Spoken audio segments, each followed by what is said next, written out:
Good evening students, कैसे हैं आप? आशा करते सब अच्छे होंगे। आज हम केमिस्ट्री सॉल्यूशन चैप्टर फर्स्ट लेकर के आपके लिए आए हैं। बिलियन जो हमारा फर्स्ट टॉपिक है, तो यहाँ पे न्यूमेरिक कई हैं। तो इस टॉपिक के अंतर्गत हम इस वीडियो के अंतर्गत आपको इसके कुछ खास जो डेरिवेशन इस टॉपिक से 2 से 3 है वो सिखाएंगे, और उसके बाद हम जो है पूरे इसके न्यूमेरिक लगाएंगे। सारे मेथड आपको सिखा दूंगा, कोई ना कोई जो है, अगर भाई भले ही बाहर से क्वेश्चन आ जाए लेकिन मेथड यही होगा, ठीक है। तो इसमें जो है लगातार आप हमारे साथ जुड़े होंगे। सारे 1 या 2 वीडियो में हम पूरा टॉपिक कंप्लीट करेंगे, और इसी क्रम से हम जो है चैप्टर 2 और चैप्टर 3 भी चलाएंगे, ठीक है। तो आज हमारे पास क्वेश्चन है, परासरण दाब क्या होता है, इसके बांट-टाप नियमों का उल्लेख कीजिए। तो बस स्टार्टिंग हम लोग यहीं से करेंगे। परासरण दाब किसे कहते हैं, इसके बांट-टाप नियमों का उल्लेख करना है। देखिए जरा, परासरण दाब क्या होता है। सबसे पहले परासरण क्या होता है, सबसे पहले क्या होना चाहिए, परासरण क्या होता है, ठीक है। तो परासरण किसे कहते हैं, किसी विलायक के कणों का परासरण क्या होता है। देखो मैं इसको समझाता हूं। किसी विलायक के कणों का अर्धपारगम्य झिल्ली द्वारा कम सांद्रता वाले विलयन से अधिक सांद्रता वाले विलयन की ओर प्राकृतिक प्रवाह ही परासरण कहलाता है। क्या कहलाता है परासरण, किसी विलायक के कणों का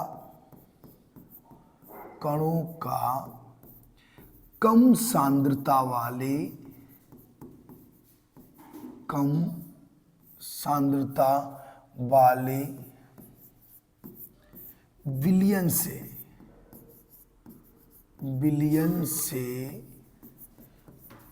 सांद्रता वाले विलयन से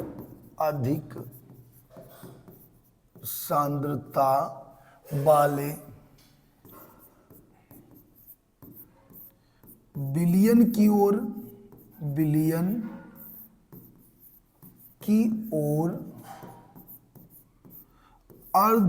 अर्धपारगम्य झिल्ली द्वारा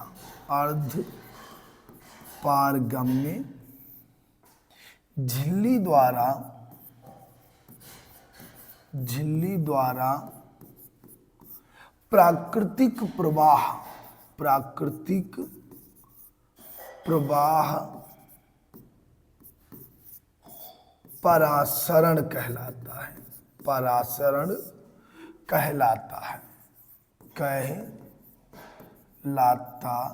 है। तो समझिएगा कि किसी विलायक के कणों का कम सांद्रता वाले विलयन से अधिक सांद्रता वाले विलयन की ओर अर्धपारगम्य झिल्ली द्वारा प्राकृतिक प्रवाह क्या कहलाता है, परासरण कहलाता है। ये तो इसका मेन पॉइंट हो गया, ठीक है। और परासरण दाब किसे कहते हैं, ये तो हो गया परासरण। और परासरण दाब क्या होता है, इसको थोड़ा बताते हैं। अगली हेडिंग हमारी है परासरण दाब। परासरण दाब क्या होता है कि दो द्रवों को या भिन्न भिन्न सांद्रता वाले 2 द्रवों को अर्धपारगम्य झिल्ली द्वारा प्रवाहित करने पर झिल्ली द्वारा अलग करके उनके मध्य परासरण को रोकने के लिए लगाया गया वह बाहरी दाब ही परासरण दाब कहलाता है। यानी किसी विलयन में विलेय तथा विलायक को पृथक करने के लिए जो विलयन लगाया जाता है, इसमें अर्ध सांद्रता वाला जो विलयन रखा जाता है, उसी को हम परासरण दाब कहते हैं। तो देखिए क्या लिखेंगे आप परासरण दाब में, किसी विलयन, क्या लिखेंगे, किसी विलयन तथा विलायक को, कैसे आप लिखते हैं, किसी विलयन, ये नहीं साथ दिखाई देगा आपको, देखिएगा जरा, किसी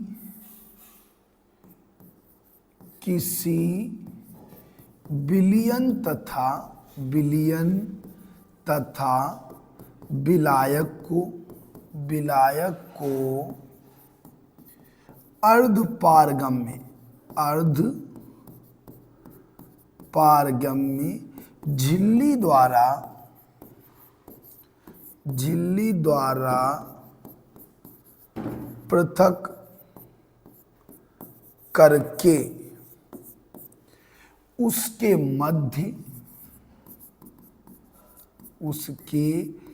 मध्य परासरण को रोकने के लिए लगाया गया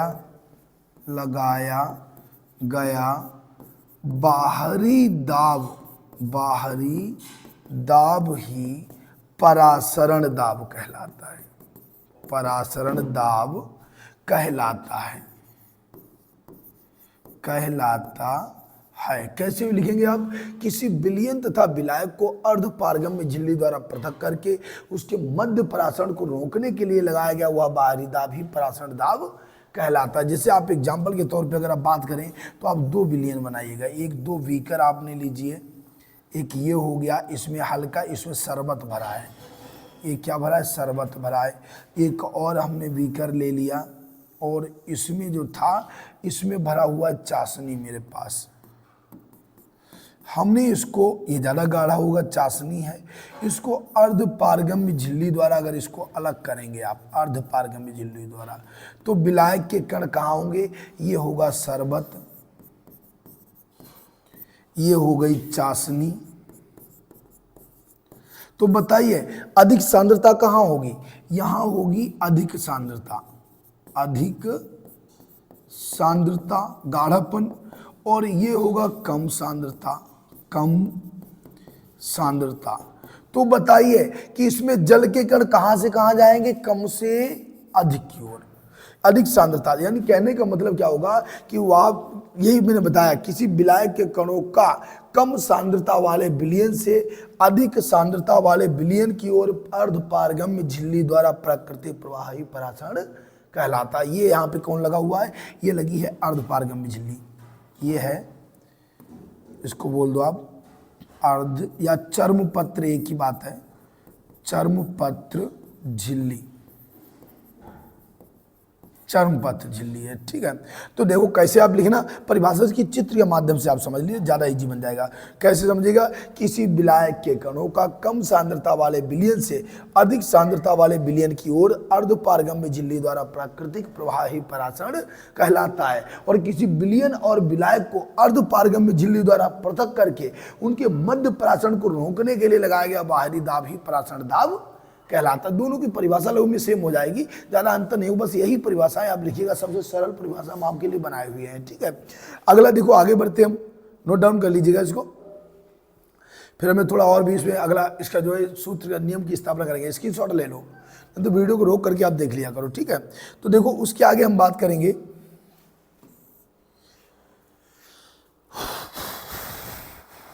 उसके आगे फिर इन्होंने बताया कि परासरण दाब बान-टाफ नियमों का उल्लेख करना है। किसका उल्लेख करना है? बान-टाफ नियमों का। ठीक है, तो हम कैसे इसके बान-टाफ नियमों का उल्लेख करेंगे? यहां पे डाल देना वांट हाफ नियम। तो क्या लिखेंगे कि वांट-हाफ ने क्या किया? बांट-हाफ ने वायल और चार्ल्स के नियमों के आधार पर, चार्ल्स के नियमों के आधार पर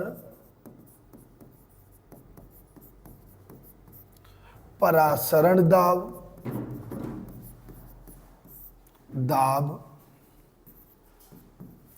के निम्न नियम प्रस्तुत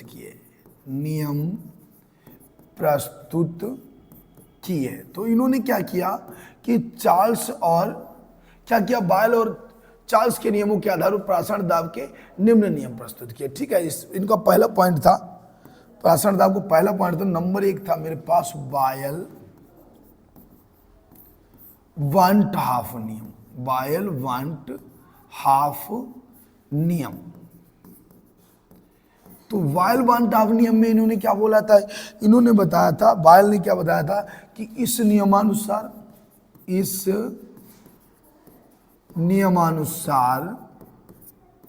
क्या होता है, किसी विलयन का परासरण दाब, सॉरी कैसे लिखोगे आप? यहाँ पे सबसे पहले इन्होंने स्थिर ताप पर बोला था। क्या बोला था? स्थिर ताप पर किसी विलयन का परासरण दाब P सांद्रता C के समानुपाती होता है, समानुपाती होता है। तो इनका पहला नियम कहता था कि किसी भी स्थिर ताप पर किसी विलयन का परासरण दाब P जो होता है वो सांद्रता C के समानुपाती होता है। अर्थात क्या हो जाएगा? अर्थात P प्रोपोर्शनल C हो जाएगा। क्या बनेगा? P प्रोपोर्शनल C होगा, जहां C ये समीकरण फर्स्ट कर देना, C बराबर 1/V हो तो क्या बनेगा? नई लाइन से हो तो अब क्या बनेगा देखना जरा, तब बनेगा मेरे पास, तब बनेगा P प्रोपोर्शनल 1/V होगा, अर्थात PV बराबर K हो जाएगा। समीकरण फर्स्ट जो चल रहा है, अर्थात PV बराबर K बनेगा। ठीक है, जहां K एक नियतांक है, K एक नियतांक है। ठीक है, K क्या है? एक नियतांक है। तो मैंने ये बताया बायल-वांटा का नियम कहता है कि इस नियमानुसार स्थिर ताप पर तनु विलयन का परासरण दाब P उसकी सांद्रता C के समानुपाती होता है, अर्थात P प्रोपोर्शनल C होगा और C बराबर होता है 1/V। तो PV बराबर क्या हो जाएगा? P प्रोपोर्शनल B यानी PV बराबर K। समीकरण फर्स्ट हो जाएगा। नोट डाउन करते जाइएगा, नहीं तो इसको समझ लो। फिर हम दूसरा रूल बताते हैं, इसमें 4 नियम है इनके। दूसरा क्वेश्चन हमारा क्या कहेगा? दूसरा क्वेश्चन कहेगा मेरा, ध्यान दीजिएगा, इसका स्क्रीनशॉट ले लीजिएगा, हम हटाएंगे। तो देखिए दूसरा क्वेश्चन हमारा कहता है नंबर 2 कहता है चार्ल्स के नियमानुसार। ये तो बायल का नियम था। नंबर 2 कहेगा, नंबर 2 कह रहा है चार्ल्स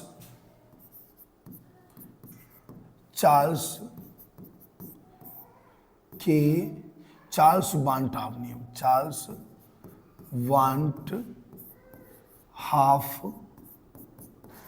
नियम। चार्ल्स वान-हाफ नियम में क्या होता है कि इस नियमानुसार क्या बनेगा? देखिए जरा, चार्ल्स वान-हाफ नियम, बायल-वान-हाफ नियम, ये नियम हमारे क्या कहते हैं? चार्ल्स वान-हाफ नियम कहता है इस नियमानुसार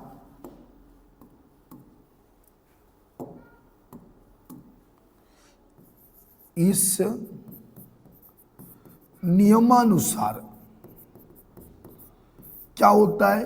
किसी तनु विलयन का परासरण दाब P, क्या उसमें ताप स्थिरता, इसमें सांद्रता के समानुपाती था, इसमें सांद्रता स्थिर होगी, जस्ट अपोजिट होता है।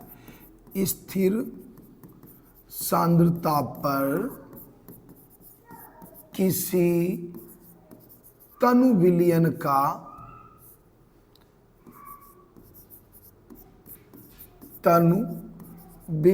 का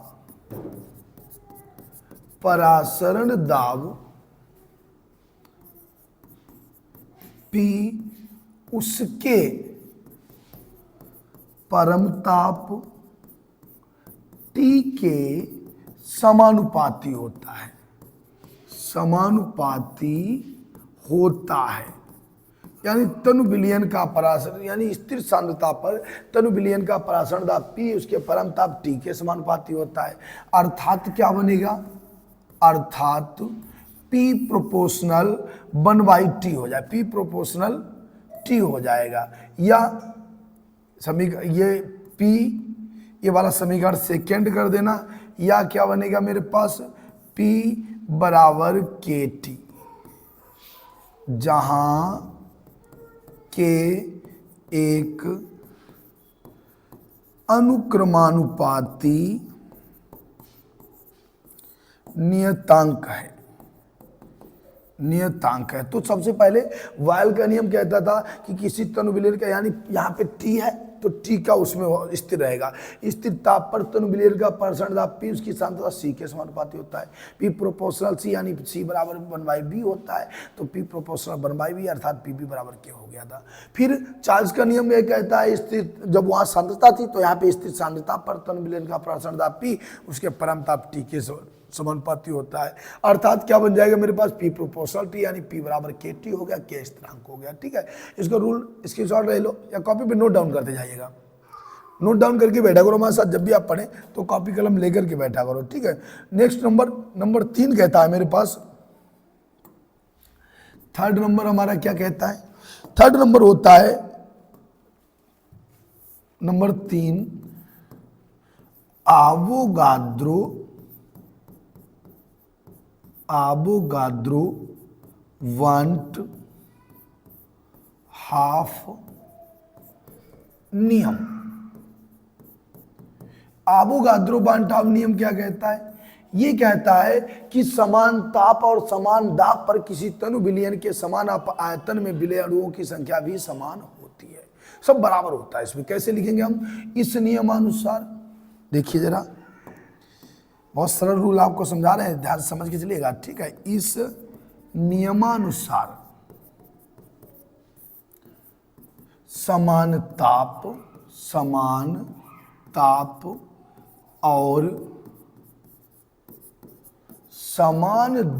पर किसी तनु विलयन के समान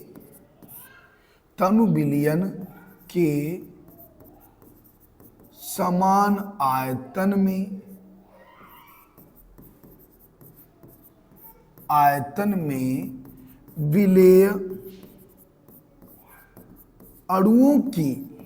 में विलेय अणुओं की संख्या भी समान होती है। तो आवोगाद्रो नियम कहता है कि समान ताप और समान दाब पर किसी तनु विलयन के समान आयतन में विलेय अणुओं की संख्या भी समान होती है, ये हमारा आवोगाद्रो वांट हाफ नियम कहता है। ठीक है, नंबर 4 हमारा लास्ट पॉइंट इनका बचा हुआ है, वो होता है नंबर 4 विलयन का सामान्य समीकरण। विलयन का सामान्य समीकरण, तो आप इसमें क्या करेंगे, बायल वांट हाफ नियम और चार्ल्स वांट हाफ नियम को मिलाने से प्राप्त समीकरण को विलयन के समान समीकरण कहा जाता है। कैसे लिखेंगे आप, वायल वांट हाफ नियम और चार्ल्स वांट हाफ नियम को मिलाने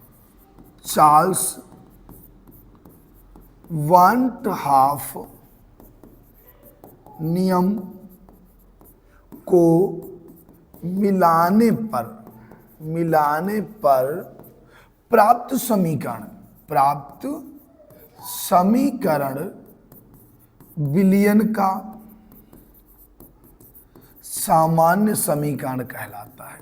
सामान्य समीकरण कहलाता है। तो आप बायल के नियम से क्या होता है, यानी बायल वांट हाफ नियम और चार्ल्स वांट हाफ नियम को मिलाने से प्राप्त समीकरण को विलयन का सामान्य समीकरण कहते हैं। फिर क्या होगा, अब हम दोनों नियमों को मिलाएंगे। कैसे, बायल के नियम से अलग लिखेंगे, देखिए जरा एक बार समझते हैं इसको। कैसे लिखेंगे, अब बायल के नियम से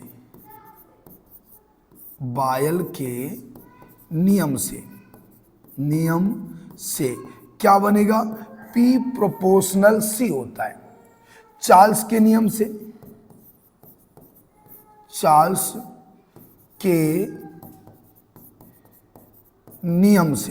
चार्ल्स का नियम क्या कहता है, P प्रोपोर्शनल T होता है।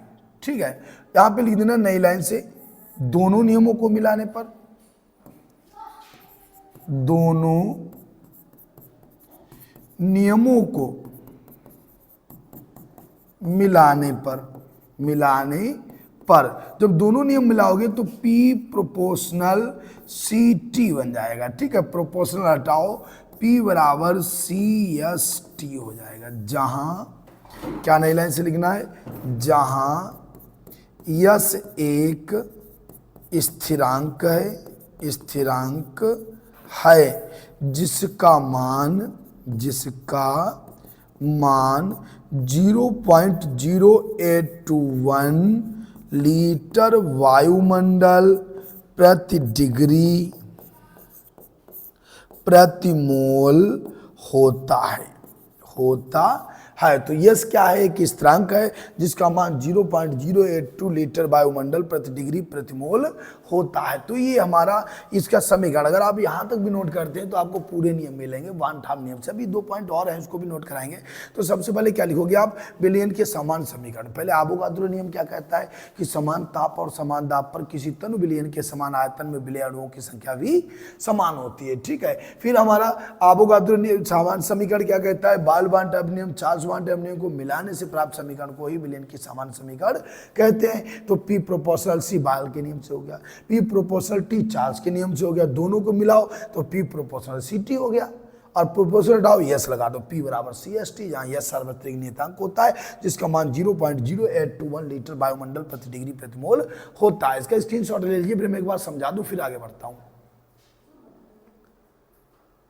एक इसमें थोड़ा नई लाइन से और लिख लेना, यदि क्या लिखेंगे आप, थोड़ा 2 लाइन उसमें और लिख लेना, यदि C बराबर W अपान सांद्रता C होता है, W अपान M हो, तो क्या लिखेंगे, यदि सांद्रता C बराबर W अपान M हो तो क्या बनेगा, P बराबर C की जगह पे मान रख लो, CST था तो C की जगह मान रख लो W अपान M into yes into T. अभी हम जब न्यूमेरिक लगाएंगे तो वहाँ पर यही हम फार्मूला यूज करेंगे। इसका मान होता है वायुमंडल, नोट डाउन कर लीजिएगा इसको।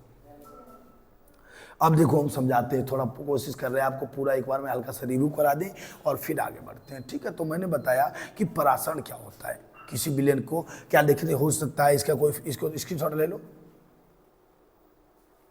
अब देखिए, देखते हैं इसका कोई अगर फिगर मिल जाता है, कोशिश करेंगे। परासरण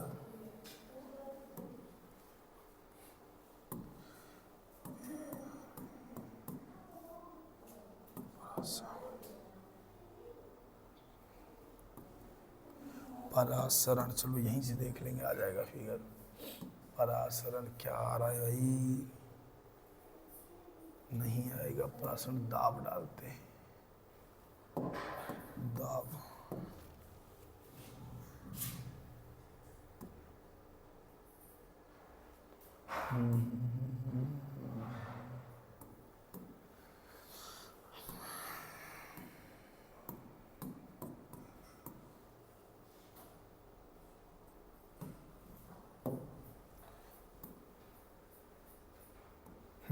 यहाँ मिलेगा, देखिए जरा।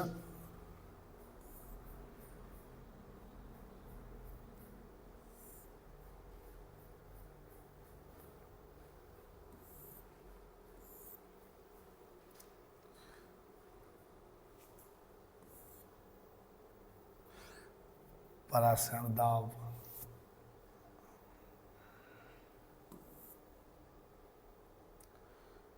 जल विलायक,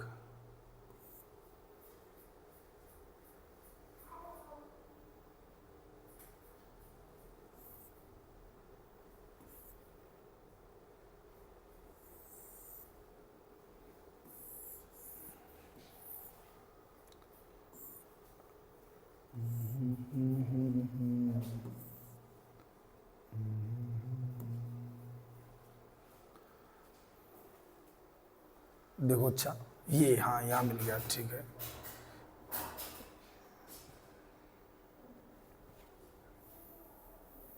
देखो ऐसे होता है। अभी मैंने आपको यही बताया हुआ था कि जैसे क्या हुआ है कि ये विलायक हो गया, ए विलयन हो गया। जरा ध्यान दीजिएगा, इसको चित्र को थोड़ा समझिएगा कि ये हो गया विलायक, इधर विलायक का मतलब पानी होता है, ठीक है। और ये हो गया यहाँ पे विलयन हो गया टोटल, जिसमें विलायक और विलेय दोनों होते हैं। विलेय होता है जैसे शरबत है, शरबत में चीनी क्या है, चीनी विलेय है। और विलायक कौन है, जो अधिक मात्रा में होता है। विलयन में जो कम मात्रा में होता है उसे विलेय कहा जाता है, जो अधिक मात्रा में होता है उसे विलायक कहा जाता है। तो पानी विलायक होता है। अब जब आप इसमें अर्धपारगम झिल्ली यहाँ पे बीच में लगा देंगे तो क्या होगा कि यहाँ से पानी इधर ज़्यादा चीनी के कण है, इधर बहुत सारे चीनी के कण है, यानी ज़्यादा गाढ़ा विलयन है, अधिक सांद्रता है, और इधर कम सांद्रता है। तो जब तक पानी इधर से इधर जाता रहेगा, भले ही यहाँ के इसकी ऊंचाई बढ़ जाए, इसकी ऊंचाई कितनी भी बढ़ जाए, लेकिन पानी इधर से इधर ही जाएगा जब तक कि दोनों में गाढ़ापन बराबर ना हो जाए। अर्थात किसी विलयन का कम, क्या लिखेंगे, किसी विलयन का कम सांद्रता वाले, किसी विलायक के कणों का कम सांद्रता वाले विलयन से अधिक सांद्रता वाले विलयन की ओर अर्धपारगम्य झिल्ली द्वारा प्राकृतिक प्रवाह ही क्या कहलाता है, परासरण कहलाता है। ठीक है, तो ये हम बात कर रहे थे परासरण की। ठीक है, अभी इसमें बाटले वाला फिगर भी आपको हम सिखाएंगे, जो है जल्द ही हमारा अगला वीडियो जो आएगा उसमें मिलेगा आपको। तो देखिए जरा क्या होता है, हम बात कर रहे थे परासरण दाब की। ठीक है, तो मैंने परासरण दाब में क्या आपको बताया हुआ था, थोड़ा समझिएगा कि पहली बात तो हमने परासरण किसे कहते हैं, तो किसी अर्धपारगम्य झिल्ली द्वारा विलेय और विलायक को अर्धपारगम्य झिल्ली द्वारा पृथक करने पर विलायक के कणों का अधिक कम सांद्रता वाले विलयन से अधिक सांद्रता वाले विलयन की ओर प्राकृतिक प्रवाह ही परासरण कहलाता है। फिर हमने बताया कि परासरण दाब क्या होता है, तो विलेय और विलायक विलायक और विलयन को अर्धपारगम्य झिल्ली द्वारा पृथक करके उनके मध्य परासरण को रोकने के लिए जो बाह्य दाब की आवश्यकता होती है उसे परासरण दाब कहते हैं। वान टॉप नियम जब बताएंगे तो इन्होंने जो था बायल वान टॉप के नियम के अनुसार था, किसी स्थिर ताप पर, क्या था बायल का नियम, जरा देखिएगा बायल का नियम क्या था, वायल का नियम ये कह रहा था, वायल वान टॉप नियम क्या कह रहा था कि स्थिर ताप पर तनु विलयन का परासरण दाब P उसकी सांद्रता C के समानुपाती होता है, P प्रोपोर्शनल C था।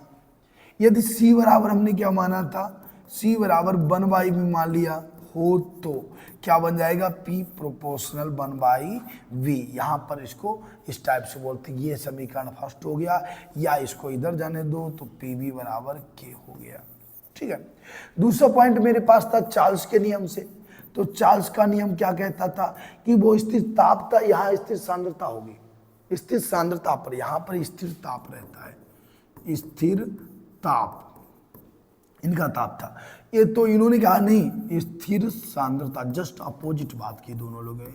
इन्होंने कहा स्थिर सांद्रता पर किसी तनु विलयन का परासरण दाब P जो होता है वो उसके परम ताप T के समानुपाती होता है, अर्थात P प्रोपोर्शनल T हो गया, P बराबर KT हो गया।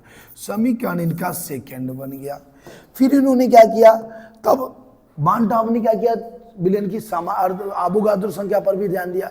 तो उन्होंने कहा यहाँ कोई मतलब नहीं होता है, समान ताप और समान दाब पर किसी तनु विलयन के समान आयतन में विलय अणुओं की संख्या भी समान होती है, वहाँ कोई नियम नहीं होता है। फिर ये पहुंचे, दोनों नियमों को मिलाया, बायल वान टॉप नियम और चार्ल्स वान टॉप नियम को मिला दिया, उनसे जो समीकरण प्राप्त हुई उसी को विलयन के सामान्य समीकरण कहा। तब इन्होंने कैसे लिखा, पहले तो स्थिर ताप पर लिखा, बायल के नियम से लिखा है, और P प्रोपोर्शनल T C हो गया, चार्ल्स के नियम से P प्रोपोर्शनल T हो गया, दोनों को मिलाने पर P प्रोपोर्शनल CT हो जाएगा। और बस इन्होंने क्या किया, प्रोपोर्शनल हटाया, P बराबर CS T कर दिया। जहाँ यस क्या है, एक स्थिरांक होता है जिसका मान 0.0821 लीटर वायुमंडल प्रति डिग्री या प्रति केल्विन लिख सकते हैं, प्रति मोल होता है। ये इनका कंप्लीट था। जहाँ यदि हम PC बराबर साथ C बराबर W/M लिख दें तो क्या बनेगा, P बराबर W/M into S into T, ये हमारा कंप्लीट डेरिवेशन हो जाएगा। यही हमारा जो था, इसमें न्यूमेरिक में आगे यूज होगा, आयतन B हो तो यहाँ पे B भी लगा सकते हैं। ठीक है, तो ये हमारा हो गया परासरण दाब। अब हम चलेंगे दूसरे क्वेश्चन पर। ये क्या था, परासरण दाब किसे कहते हैं, इसके वान टॉप नियमों का उल्लेख कीजिए। नोट डाउन इसको कर लिया होगा आपने। और अब हम इसके बाद चलेंगे दूसरे क्वेश्चन पर। और आज के लिए हमारा जो है इतना ही वीडियो रहेगा। आज के लिए जो है जय हिंद। हम फिर आपके साथ मिलेंगे दूसरे क्वेश्चन के रूप में। ठीक है, तब तक के लिए जो है अपना कार्य जारी रखिएगा।